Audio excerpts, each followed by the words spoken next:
बहरिया town Karachi में लोग अब प्लॉट क्यों नहीं लेते। नाजरीन, आप कहीं पर भी प्लॉट लेते हैं किसी भी सोसाइटी में, किसी भी सिटी में, तो पहला कंसर्न होता है कि मुझे इस प्लॉट से फ़ायदा होगा, मुझे इस प्लॉट से बहुत सारा मुनाफा होगा और इस प्लॉट की इन्वेस्टमेंट से मैं अपने तमाम तर आने वाले मुस्तकबिल के मामला चला लूँगा। लेकिन बहरिया टाउन कराची में लोग अब प्लॉट क्यों नहीं लेते। बहरिया टाउन कराची में लोगों ने यही सोचकर प्लॉट लिए कि मुझे आने वाले वक्तों में मुनाफा होगा, आने वाले वक्तों में बहरिया टाउन कराची का जितना बड़ा नाम है, इतने बड़े नाम से मैं भी बहुत ज़्यादा मुनाफा और फ़ायदा लूँगा। क्या अब ऐसा बहरिया टाउन कराची में हुआ? लोगों ने लॉन्ग टर्म इन्वेस्टमेंट की। बहुत सारे डीलर हजरात कहते हैं कि आप लॉन्ग टर्म इन्वेस्टमेंट नहीं करते। लोगों ने लॉन्ग टर्म इन्वेस्टमेंट नहीं बल्कि टू लॉन्ग इन्वेस्टमेंट की। करीबन 6 से 10 साल तक लोगों ने होल्ड किया। 125 स्क्वायर यार्ड के प्लॉट बहरिया टाउन ने ऑफर किए 17,25,000 यानी 17,25,000 रुपये के प्लॉट दिए बहरिया टाउन कराची ने लोगों को इंस्टॉलमेंट के ऊपर। लेकिन आज 2023 स्टार्ट हो चुका है और आज से 12 से 13 साल पहले की बुकिंग लोगों को आज तक नहीं मिली। डेट मीन्स के 17,25,000 रुपये देने वाला, और अगर आप उसकी 10 से 12 साल के बाद की मार्केट वैल्यू की बात करें तो आप इस बात से हैरान हो जाएंगे कि लोगों को 70 से 80 लाख रुपए का नुकसान हुआ है। ये 17,25,000 रुपये का नुकसान नहीं है। बहुत सारे लोग कहते हैं भाई बहरिया टाउन रिफ़ंड करते। भाई क्यों रिफ़ंड लें लोग? 17,25,000 रुपये आपने कहीं पर इस उम्मीद पर दिए हों आज से 12 साल पहले। कहीं ऐसा हुआ है कि आप कहीं पर अपना घर बेचें तो आपने कहा हो कि मैंने 2 लाख का घर लिया था और मैं इसको 1,80,000 में या 2 लाख में किसी को दे दूं? ऐसा नहीं हो सकता, लेकिन ऐसा हुआ है। लोग इस वजह से बहरिया टाउन कराची में अब प्लॉट नहीं लेते। उसके बाद देखें, कमिटमेंट रेशो बहरिया टाउन की बहुत ज़्यादा कम हुई है। इतनी ज़्यादा कम। बहरिया टाउन कराची देखें कितना बड़ा ब्रांड है, अब वो ब्रांड नहीं रहा। बहरिया का वो ब्रांड जो पहले इंस्टॉलमेंट पे लोगों को प्लॉट देता था, यहाँ पर ऐसे टाइम गुजरे हैं कि बहरिया टाउन कराची के अंदर लोगों ने सिर्फ नाम के ऊपर इन्वेस्टमेंट की है कि भाई बहरिया टाउन का प्रोजेक्ट है, फ़ायदा होगा, इन्वेस्टमेंट कर दो। लेकिन आज बहरिया टाउन कराची के अंदर लोग इन्वेस्टमेंट करना it's a very very big for Bahria town Karachi के लोगों का। देखिए, लोग लोकल सोसाइटीज़ में ज़्यादा प्रेफर करें। क्यों? लोकल सोसाइटीज़ में एक तो कमिटमेंट रेशो ज़्यादा है, लोकल सोसाइटीज़ में एक तो इन्वेस्टमेंट वैल्यू की वर्थ है। आप किसी बड़ी सोसाइटीज़ में प्लॉट लेते हैं 5 मरले का, लेकिन वो 5 मरला आपको 3 लाख रुपए का मुनाफा देता है, फॉर एग्जांपल 2 माह के बाद।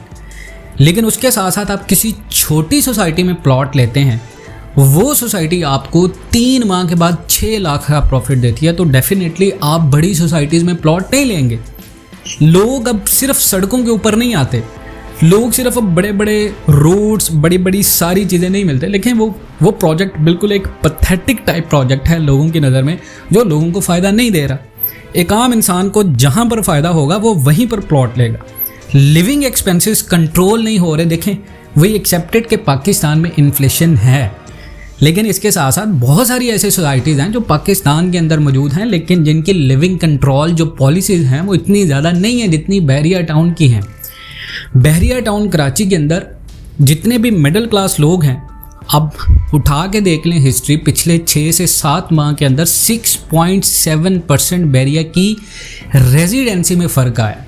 डेट मीन्स कि जो लोग रेंट पे रह रहे थे, जो लोग किराए पर थे, उन लोगों को बहरिया टाउन कराची से डेली आना जाना और बहरिया टाउन में आकर रहना, फिर बहरिया के तमाम तर चार्जेस पेड करना, ये एक ड्रीम टाइप हो गया था लोगों के लिए। और जो लोग ये सोच कर आए थे कि यार इतने बड़े मंसूबे में रहने का चांस मिला है, इस लाइफ को एंजॉय किया जाए, वो सारे लोग मूव कर चुके हैं। और वो मूव इस वजह से नहीं किया कि कोई प्रॉब्लम है। देखिए, लोग तब रहेंगे जब लिविंग एक्सपेंसेस कवर होंगे। अब आप कहीं बड़े मंसूबे में जाएं और आपके पास खाने के पैसे ना बचें, तो वो बड़े मंसूबे में रहना इट्स लाइक कि आप शो ऑफ कर रहे हो दुनिया को कि मैं बड़े प्रोजेक्ट में रहता हूँ, मैं बहरिया टाउन कराची में रहता हूँ। लोगों को नहीं चाहिए ये। लोगों को चाहिए सिर्फ कि उनको एक कवरेबल जो एक्सपेंसेस हों उसमें एक आसान ज़िंदगी। अब इतने बड़े मंसूबे में अगर आसान ज़िंदगी पॉसिबल नहीं है लोगों की, तो लोग बहरिया टाउन कराची में प्लॉट नहीं लेंगे। उसके बाद देखें, पिछले करीबन 3 से 4 सालों में डीलर्स कंट्रोल पॉलिसी नहीं है। बहरिया टाउन कराची में देखें, हर तीसरी से चौथी कमर्शियल बिल्डिंग में एक ऐसा डीलर मिलेगा आपको जिसने हज़ारों लोगों के साथ फ्रॉड किया। अब वो जितने लोगों के साथ फ्रॉड हुए हैं, जितने लोगों के साथ बहरिया की कमिटमेंट हुई हैं, वो सारे ट्रांसफ़र के पैसे, पोजेशन के पैसे बहरिया के अकाउंट में जाते हैं। और बाद में अगर कोई डीलर फ्रॉड करता है और बहरिया टाउन के अंदर उसकी कंप्लेंट जाती है तो कोई एक्शन नहीं होगा, तो डेफिनेटली लोग ब्लेम करेंगे बहरिया टाउन कराची को। ये एक बहुत बड़ा फैक्ट और अलमिया है कि बहरिया टाउन कराची की साख को ख़राब करने में ज़्यादा से ज़्यादा हिस्सा बहरिया टाउन कराची में अंदर मौजूद डीलर्स का है।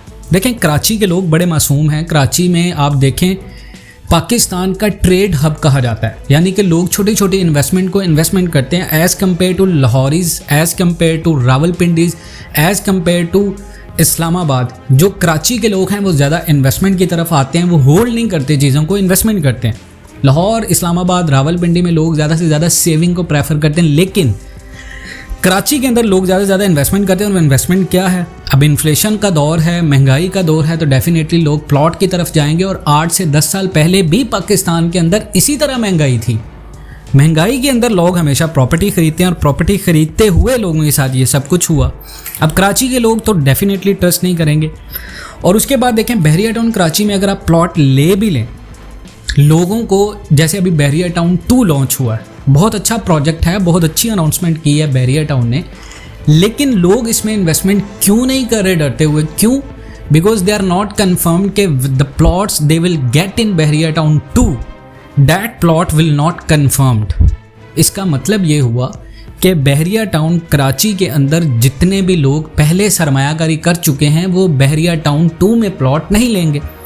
अब इसकी मिसाल ऐसी है कि मैं किसी एक बंदे को 70,000 रुपये उधार पे दूं और वो मेरे साथ 3 साल की कमिटमेंट करे, और 3 साल के बाद भी वो मुझे 70,000 रुपये उधार जो लिए हैं वो वापस ना करे, और फिर मेरे पास आए कि आप 30 रुपये मुझे और उधार दे दो, मैं आपको 100 रुपये इकट्ठा दे दूंगा, तो क्या ऐसा करूंगा मैं? डेफिनेटली नहीं करूंगा। यही बात कि लोग बहरिया टाउन 2 की तरफ नहीं आ रहे, चाहे आप ये कहें कि ये जगह पहले से डेवलप है, यहाँ पर आपको डायरेक्टली पोजेशन मिल जाएगा, लोग नहीं आएंगे। देखें, उसके बाद देखें, बहरिया टाउन ने नो डाउट अपने वेल प्लान प्रोजेक्ट बनाया, वेल प्लान सिटी है, टाइम लगेगा, डेवलपमेंट है, लेकिन मिडिल क्लास को माकूल नहीं है यहाँ पर रहना। देखिए ना, इतना बड़ा मंसूबा बनाया, यहाँ पर कुछ ऐसी सोसाइटी या कुछ ऐसी गेटेड कम्युनिटी हो जाती जहाँ पर मिडिल क्लास लोग अफोर्ड कर पाते।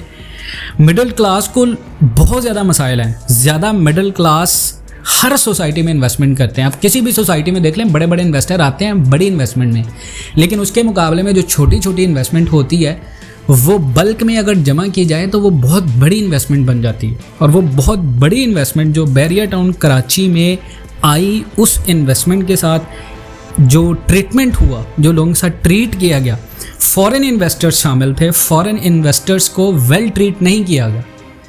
फॉरेन इन्वेस्टर वो होता है जो आपके किसी भी प्रोजेक्ट को ऊपर लेके जाने में बहुत बड़ा किरदार अदा करता है, लेकिन यहाँ पर ऐसा नहीं हुआ। यहाँ पर बहुत ज़्यादा मुश्किलात आई। और देखें, मंथली एक फ्रेंडली बजट अगर आपका करीबन 1 लाख रुपए है, और 1 लाख रुपए में आप किसी मंसूबे के अंदर अगर आप नहीं रह पाते किसी भी सोसाइटी के अंदर, तो वो सोसाइटी मिडिल क्लास के लिए कभी काउंट नहीं होगी। मिडिल क्लास की रेंज 1 लाख मैंने ज़्यादा बताई है, 50,000 राइट नाउ जो दौर चल रहा है उसमें मिडिल क्लास की जो राइट नाउ अगर आप बात करें तो वो 50,000 है investment, 50,000 monthly budget, friendly budget है एक मिडिल क्लास इंसान का। अगर इस 50,000 के अंदर कोई बंदा बहरिया टाउन में सरवाइव नहीं कर सकता, तो आप इस बात को समझ लें कि बहरिया अमीरों का प्रोजेक्ट नहीं है, ये वेल सेटल्ड लोगों का प्रोजेक्ट है, वेल एजुकेटेड जो बहुत ज़्यादा अर्न करते हैं उनका प्रोजेक्ट है। मैनेजेरियल लेवल पे जिन लोगों की जॉब्स हैं या वेल बिजनेसमैन है, वेल एस्टेब्लिश बिजनेस हैं, ये उनका प्रोजेक्ट है और वही लोग शूट करते हैं यहाँ पर रहते हुए। आप अगर इन तमाम बातों से इत्तेफाक करते हैं, पाकिस्तान एंड वर्ल्ड टीवी को सब्सक्राइब करके अपनी कीमती राय का इजहार ज़रूर करें। मिलते हैं नेक्स्ट वीडियोज़ में, तब तक के लिए अल्लाह हाफिज़।